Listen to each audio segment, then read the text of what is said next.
Hey everyone, sorry this update took a bit to get out. Been busy with work, and I spent a lot more time testing things than I was expecting to try and determine the ideal setup for Cold Stormweaver. And from all the testing, I've determined that there are tons of ways that you can take this, and there is no one best setup. There are multiple really good setups. So I'll go over what I am doing. Feel free to change it up however you want. Like I said, tons of ways to do this. So before I jump into specifics for what I've done, here's some general tips for cast on ailment, cast on crit, and cold spell builds in general. Number one, invest into freeze buildup. Freezing and chilling is a very strong defensive layer. With a 50% chill, enemies' action speed is reduced by 50%, which means they attack slower, they move slower, they use skills slower.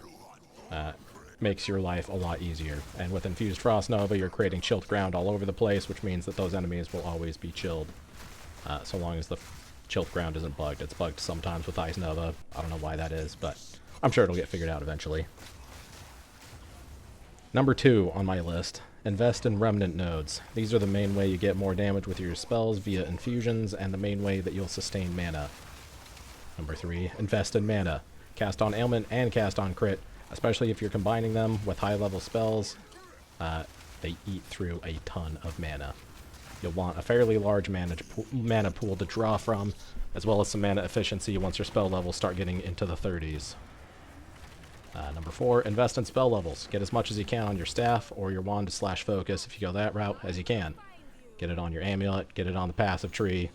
Each level is more flat damage on the spell, which makes all your other scaling much stronger. It all scales based on the flat damage of the spell, which is based on your spell level. Number 5, there are other stats that help scale your damage, but I don't think there is any one that you should scale in more than another. You should scale a combination of them though. Things like increased spell damage, cold damage, cast speed, area of effect, damage as extra fire, cold, lightning, etc.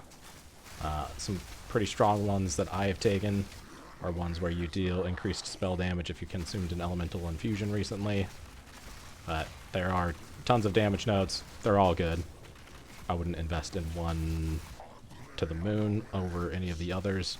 A nice combination of them seems to be the way to go. If you go, number 6 on my list, if you go both cast on crit and cast on ailment, make sure you're a high enough level to get most of the freeze nodes and crit nodes that you need, as well as the remnant nodes and mana nodes for sustaining. You need more than just the required spirit for both meta spells. And you need to make sure that you have the damage to kill things and the ability to sustain your cast on crit and cast on ailment. At the end game of the build, you'll want around 2,000 mana to feel comfortable with those. That's it for my general tips. Now on to the specifics. I originally leaned into mana stacking since we need a ton of mana for all of our skills. We can scale damage with mana stacking with some passive nodes, and then we'll also have incredible mana regen. It made sense to me to also make it our health pool. But I was wrong. That's not quite true. When you trigger a ton of spells all at once, it bottoms out your mana, and then you have no more health pool for a short period. Also, you can't stack mana very high yet. The highest I reached was 4,200, and that was with really expensive gear that all had T1 mana rolls and % increased mana. Not worth it, in my opinion. You still want to stack mana and get some mana efficiency. Regen doesn't matter as much since you'll recover it all with those juicy mana remnants. But you'll still want around 2,000 mana, like I mentioned before, for the super endgame version of the build. I also tried a lower budget, evasion / ES hybrid, and it was good in the early game, but I ended up getting one shot more often than I'd like in the end game since we can't run any evasion ores as a caster. It makes it really hard to scale evasion, so I wasn't able to get it high enough to make it worth it for how much ES we lose. I had the same problem with armor, doing hybrid armor and energy shield.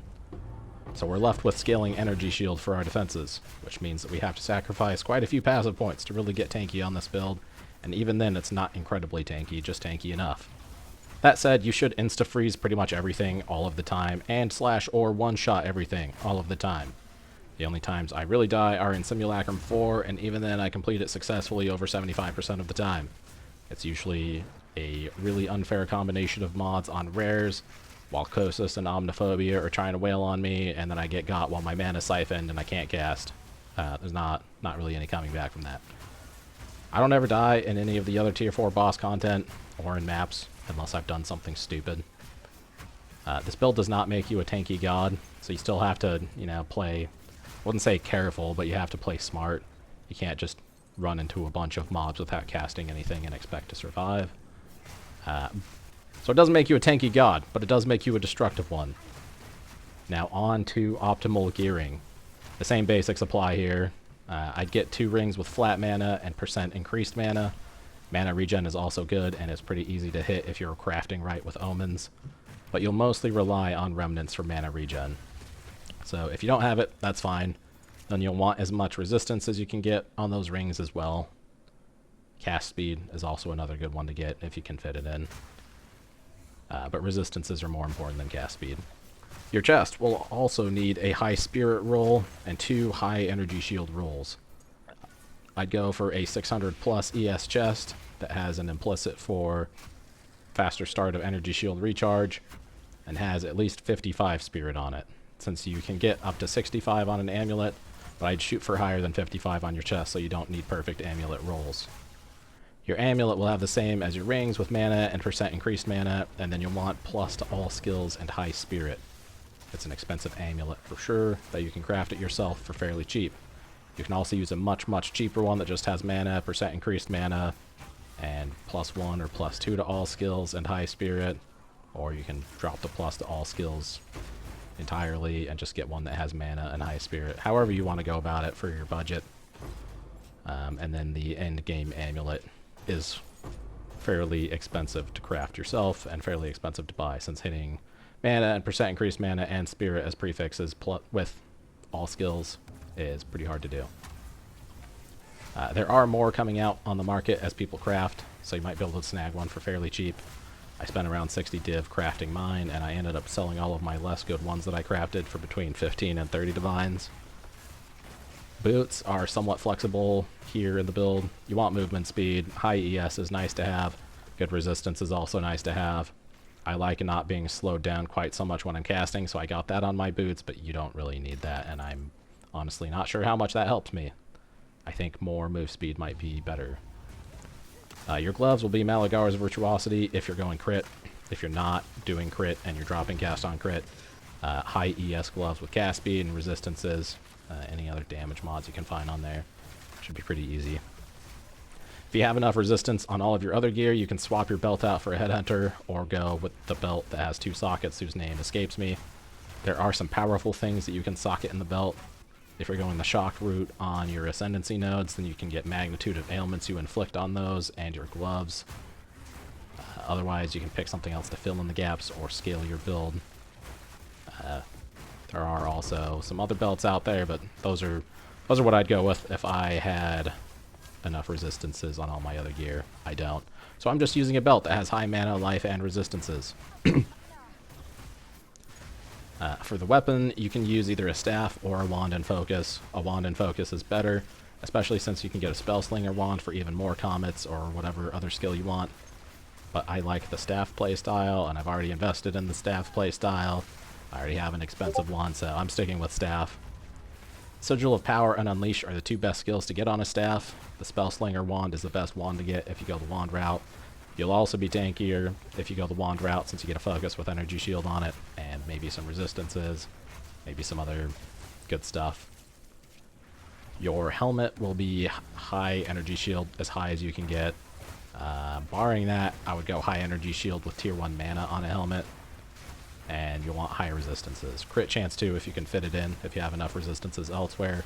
Crit chance is huge to get. As far as the best affixes to get on a wand or a staff, you want the highest level to plus cold skills that you can get. Cast speed is alright. It's not as good as I thought it was, so I would much rather go for increased critical strike chance for spells, and then freeze build-up. Damage as extra fire, damage as extra cold, damage as extra lightning. Damage as extra cold is the best one. The other 2 are good. And then I want mana on my staff at least, so that when I do get a big fatty drop of all of the comets and frost walls, I have enough mana to actually do that. I don't need it. It's overkill. But I'm here for the aesthetics more than I am for how min-maxed my build is. So anything I can do to make it look cooler, that's what I do, which is why I have mana on my staff. Onto the Ascendency Nodes. This is where things get a little bit dicey. The only mandatory one, in my opinion, is Refracted Infusion, and you can drop it if you take Elemental Equilibrium, which is sort of the same, but worse. But if you are wanting to spend your Ascendancy points elsewhere, then you can take Elemental Equilibrium. I would recommend the Ascendancy Ned, but, you know, you do you. Storm's Recollection is really strong for bosses and for Simulacrum. Not really needed anywhere else. It does help in Ritual, but usually you're sustaining infusions everywhere except for boss fights so much that you don't really need it anywhere else. So if you're planning on boss fights, I throw that in there. Otherwise, you can swap it out for something else. Getting double the number of infusions and mana remnants in a boss fight is huge, since you don't generate very many in boss fights. Strike Twice and Shaper of Storms are both really strong, especially if you can get some magnitude of shock scaling in. If you can't, it's only 30% increased damage to enemies once you do finally shock them. It also helps sustain lightning infusions for your frost walls, and it adds a little bit more damage to your snap. But I would not snap frozen or shocked bosses unless they're almost dead, or you know that the freeze is about to end. You get way more damage against them if they're shocked and frozen with all of your other spells, so don't waste that with a snap. That said, Strike Twice, Shaper of Storms, both pretty strong, both good contenders.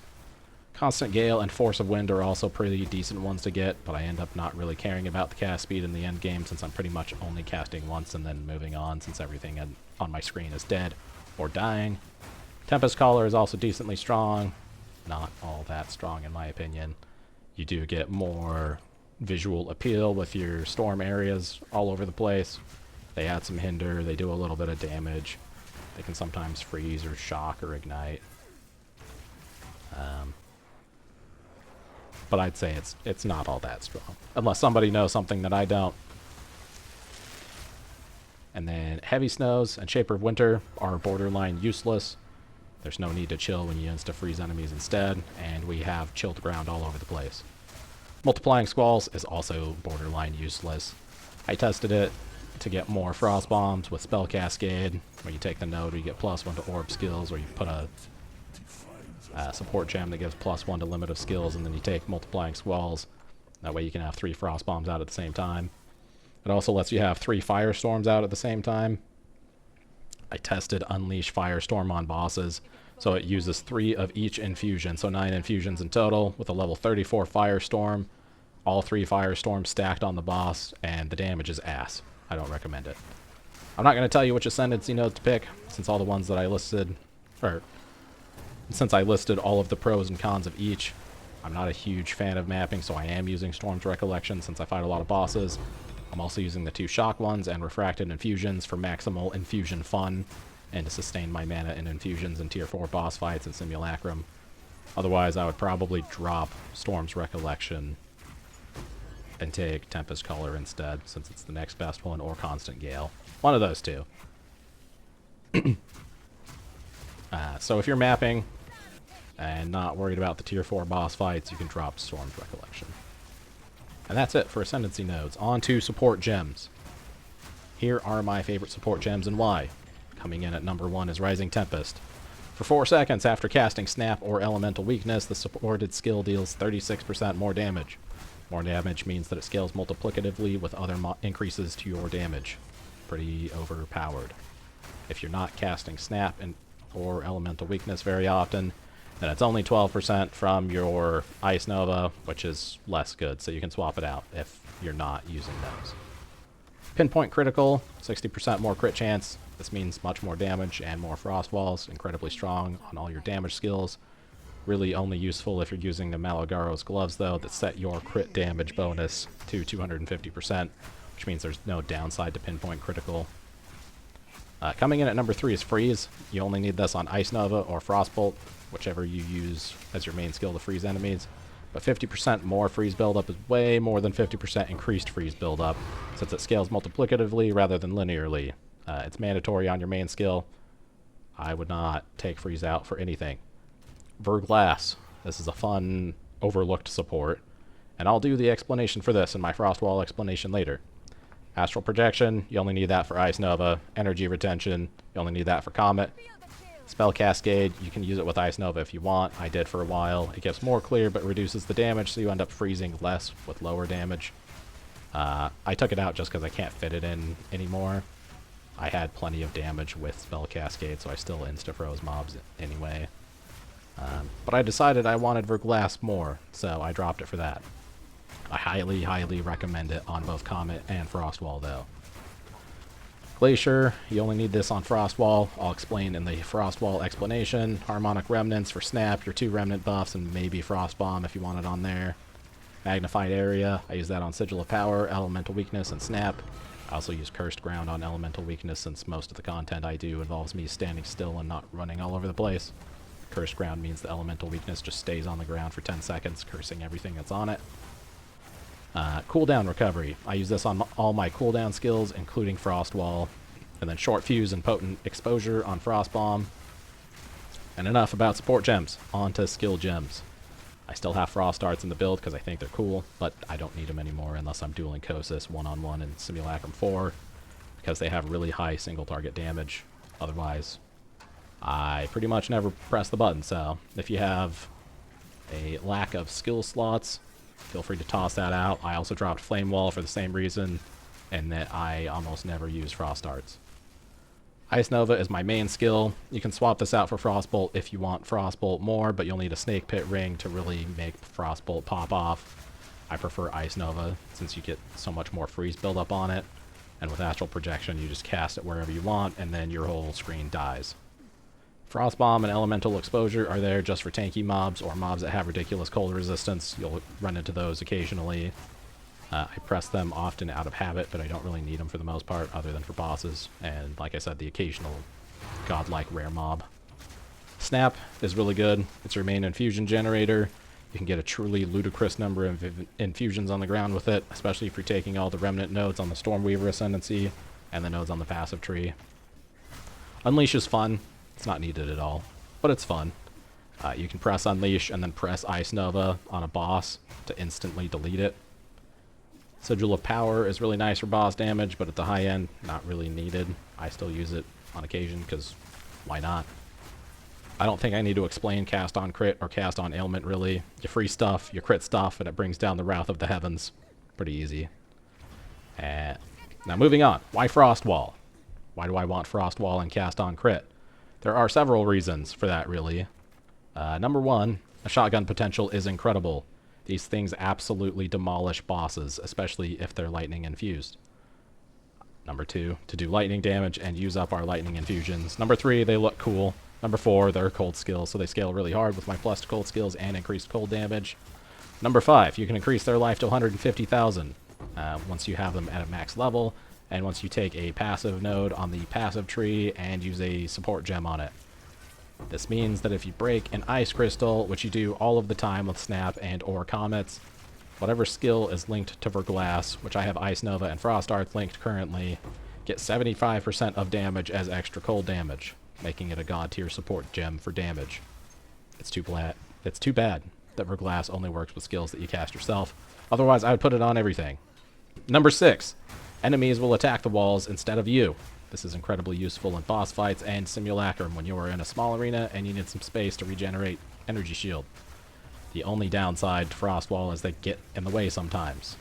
I don't find them getting in my way very frequently, but it does happen on occasion. You can also swap it out for Arc to consume lightning infusions or more comets, but I highly recommend Frostwall. One other small downside is they do have a cooldown. It's a really short cooldown. But if you're triggering it often enough, then you'll run out of those, which is why I don't have energy retention in there. One last thing on Frostwall, if you do use a Spellslinger wand, feel free to throw Frostwall in there instead. That way you can cast to only when and where you want to.